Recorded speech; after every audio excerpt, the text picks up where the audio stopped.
Just see if I'm live.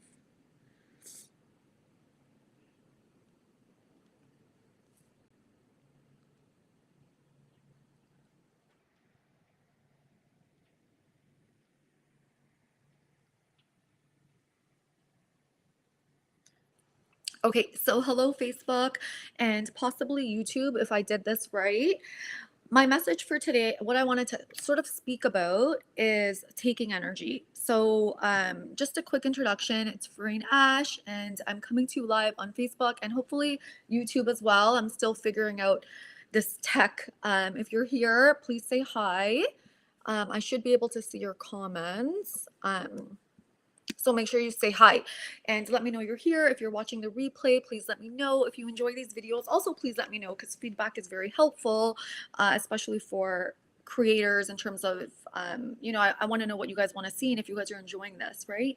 So I wanted to do a little, just a quick little video today on taking energy and what that is. I did a post the other day about this and I wanted to kind of go a little bit, I wanted to go deeper into it, just, you know, very briefly today. Now, taking energy is what I'm really describing as the wounded feminine. Now, what I find very interesting when I do my posts is that women will jump in, and if you guys want to look at the comments, it's very interesting to see the reactions that I get to my posts. But a lot of women will jump in and say, well, vice versa, or my partner. I experienced this with my partner. So the female is saying that about the male. Actually, someone just did that on Instagram just now because I posted it on Instagram. So, what I find very interesting about this is that I'm primarily a relationship coach for women, and I teach women how to embody their feminine energy so that they can sort of attract a more masculine partner. This doesn't mean that when it comes to energies, both men and women have both of these energies. It's not just a woman or a male. Both energies have both men and women have masculine, feminine energies. But I primarily focus on working with women to help them sort of undo a lot of the patterns and conditionings, so that they can embody more of their feminine essence. Again, embodying your feminine essence does not mean that we don't have a masculine uh, component as well. We do, but for me, I'm focused more on embodying, allowing a woman and teaching a woman how to embody their feminine essence, and sort of giving them awareness of what is keeping them from that. So when I do my posts, of course, a post is, it's I can't cover everything on a post, but what I do find interesting is that women generally jump in and, say, well, this also applies to men, this also applies to men, and vice versa. And sort of the energy that I feel there is kind of just a lot of resentment and, yeah, like anger and it was just interesting, for me just to observe that that needs to be pointed out, because obviously I know I know that whatever I speak about is also also applies to the male, but for me, my primary target in terms of who I work with are I work with women, so I'm going to focus more on my posts in terms of with women and attraction and with men, right? Because like that's sort of where I'm at now. Interesting, I don't see any comments. If anyone's in here, please feel free to send me a message so that I know that this is working, because otherwise I have no clue. Anyways, so I wanted to talk about taking energy just very quickly today and just to give you guys an idea of what that is. So taking energy is the sense that, and I'm going to again focus on women with relationships with men because that's my focus, right?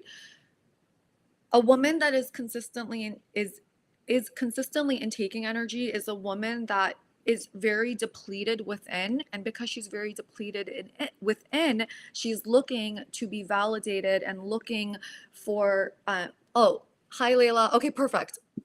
Thank you. I had no idea if this was even working. Okay. Is because it's coming from a depletion, right? She's taking. So she feels depleted within. And because she feels depleted within, now she's looking to be filled up from, something external. Now, because I'm a relationship coach, I'm going to focus on the relationship dynamic. And I have to like preface this now because people will always jump in and say, well, you missed this and it doesn't apply to this, and it's fine. I'm focusing on the relationship dynamic. So when a woman doesn't feel good within and she feels depleted within, what she'll tend to do in her romantic relationships or with others, doesn't have to necessarily be with romantic relationships, because this is something I also sense and feel from women in coaching, and it can be very exhausting, is that they'll look for their romantic partner or another person to fill them up, right? And it's taking, simply because we're taking someone else, we're taking resources and energy from someone else versus giving, right? So the feminine woman, and I'm going to do a live on this shortly on my YouTube, is very giving in her energy. There's no, she's, because she's filled up, so she gives in her energy. And I guess for me, I always say that it's really important for women, whoever you're following out in the world, to follow women that embody the teachings or embody the message that they're providing into the, onto the world, or into the, on the internet. Because it's very easy to talk about masculine and feminine energies and then not be in that correct energy. So it's really important to follow people that are a living example of what they teach, because then in terms of our subconscious mind, we're not really picking up the learnings. You're just picking up intellectual knowledge, but your subconscious mind doesn't learn that way. And you want to modeling is the best way for us to learn and to embody our own energy, which is also a way that what we did when we were younger as kids. We modeled other people's energies, behaviors, etc. So a feminine woman, and I mean, even in terms of my energy or other women, whoever you find embodies their femininity and you enjoy being around their energy, usually their energy, and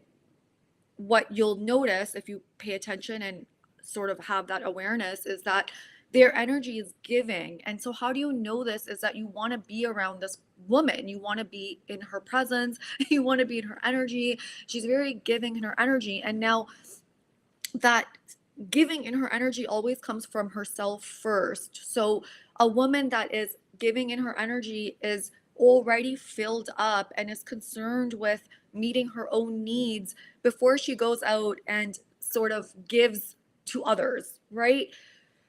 The woman that is not in this energy and sort of isn't taking energy is not, doesn't conduct herself this way. She doesn't feel good. And so what she wants to do is she wants to go out into the world and sort of get validation, like take from others. And what you'll feel when you're around her is you'll feel a depletion. So this is how men feel. So an example of this was yesterday, and in terms of the way that I conduct my business, uh, you know, I used to be a lawyer, and now I do this. I'm a coach. I work with men and women, and I'm looking to expand.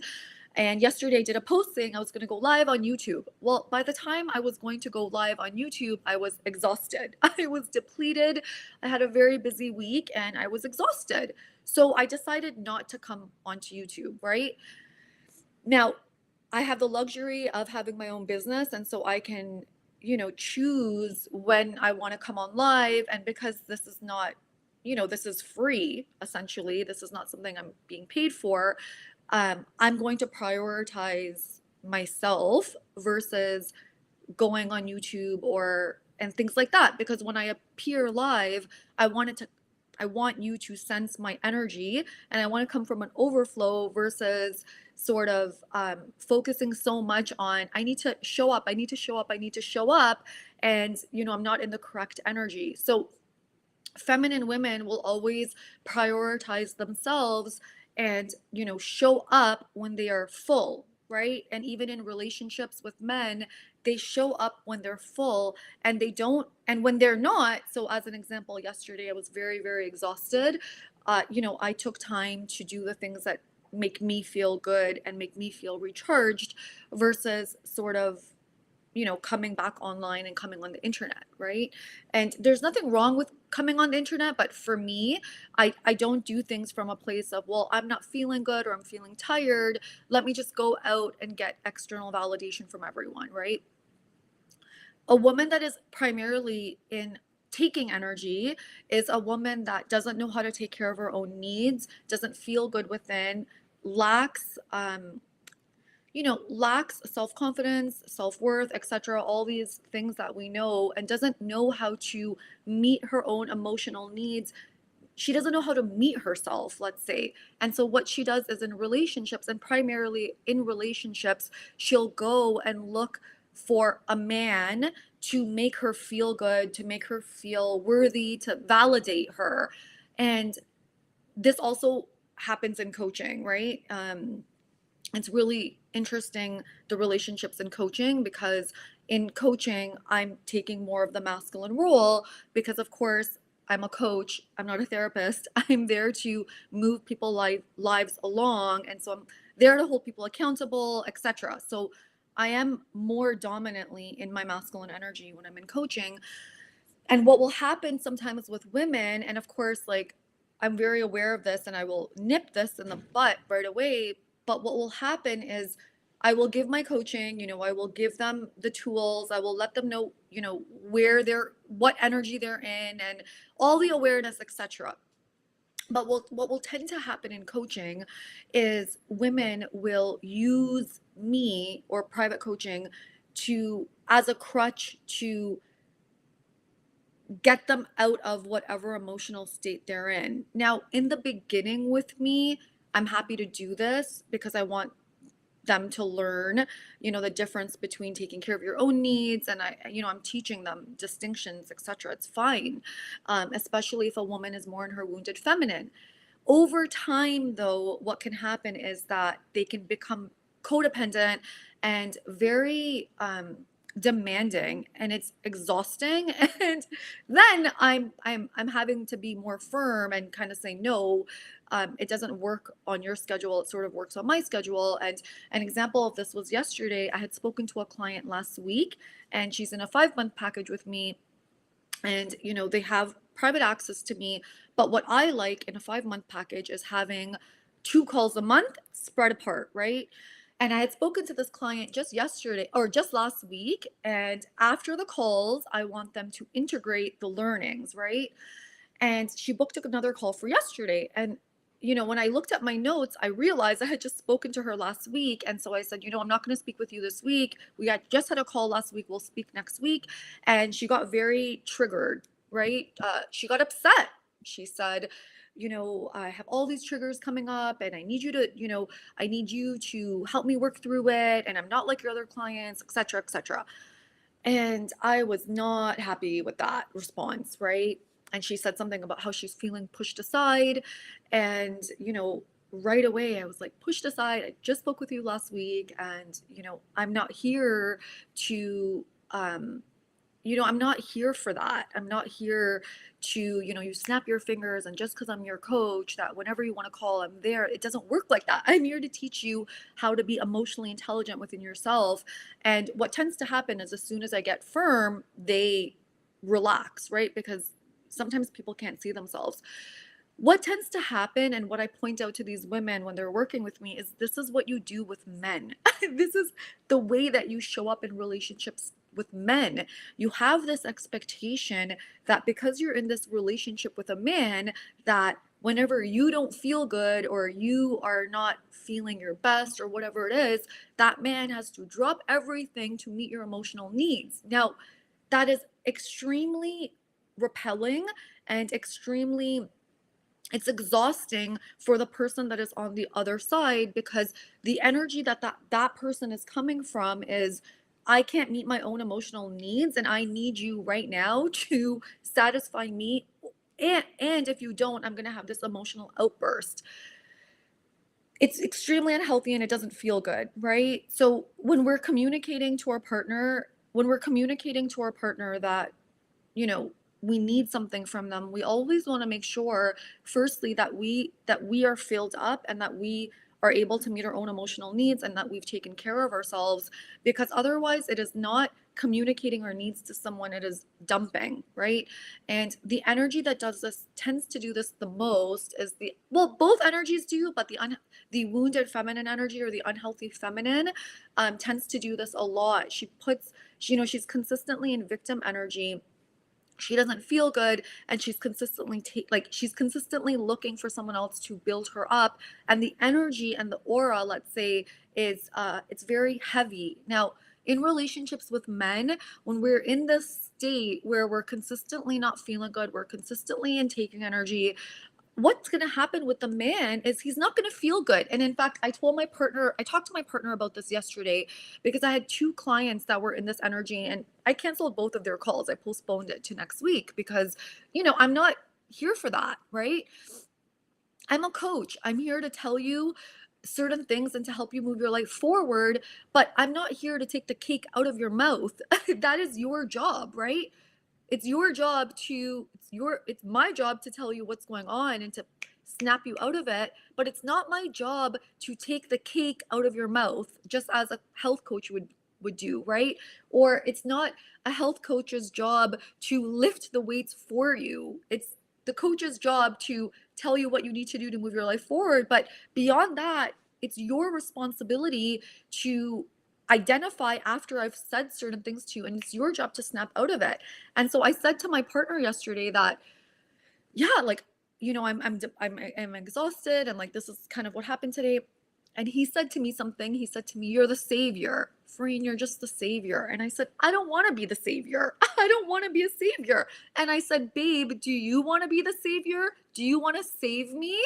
And right away he clued in, and he was like, "No, I don't want to be your savior," right? He wants to be. And I said, "Well, what does that look like to you? Like, what do you want to be for me?" Right? And he said, "Well, I want to support you. I want to be there for you. Um, but yeah, I don't necessarily want to have to save you." And this is exactly the feeling for most people, that they want to be there to support, to be there for you. You know, it, they want to be able to be there for you in that capacity, but healthy men don't want to save someone, right?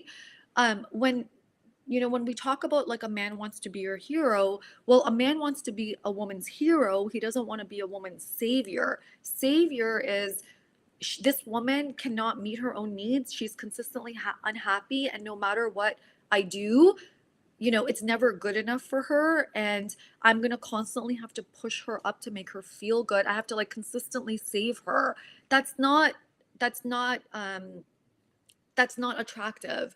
So the savior role comes in a lot for women that are very codependent, and what will happen is they'll attract these narcissists that want to be a savior. They want to be with women that they have to completely take care of, because the woman that needs saving sort of wants that. She can't do anything by herself. She can't meet any of her needs. She doesn't know how to do that. And so she wants this parental figure, which is sort of a narcissistic man that wants to take on that role. But with men that are healthy, as soon as they identify a woman that is in this sort of energy, at all, I was going to say consistently, but it's not even consistently, because my partner or anyone around me will never have the feeling that they have to save me. Like, I take care of myself no matter what. That doesn't mean I don't have good days, bad days, but again, like, it's my responsibility to take care of myself. Whenever I don't feel good, I don't go to someone else to make me feel good. And in anything, I even know people that have kids, or there's certain family members that I have that will always consistently complain about their kids and expect other people to take care of their kids, or be a victim. If that's not happening. I've been in this role many times where, just because I don't have kids, people expect that I need to take care of their kids, even if they're my own family. That's not my role. That's not my responsibility. That energy is very that energy doesn't feel good, because if you take on the role to be a parent, to be a mother, that's your responsibility. And even you complaining about it is putting something on someone else, right? Complaining versus I feel like exhausted today are very different energies, right? So even yesterday when I was feeling exhausted, I wasn't complaining to my partner or giving him any sense and feeling that he's not doing something or he needs to do something to make me feel better. I was simply sharing that I feel super exhausted, right? When we're complaining and we're coming with this expectation that someone else needs to fix it or do something to change our emotional state, that is taking energy. Okay, so I hope this was helpful. I just want to see if there's any other comments because um, this is the first time I'm using this program and I just don't know if it's working. So okay, so that's my message for today. If you haven't caught me on, if you haven't subscribed to YouTube, make sure you do because I'm going to be going on there very soon to talk about what it means to be a radiant woman. Bye.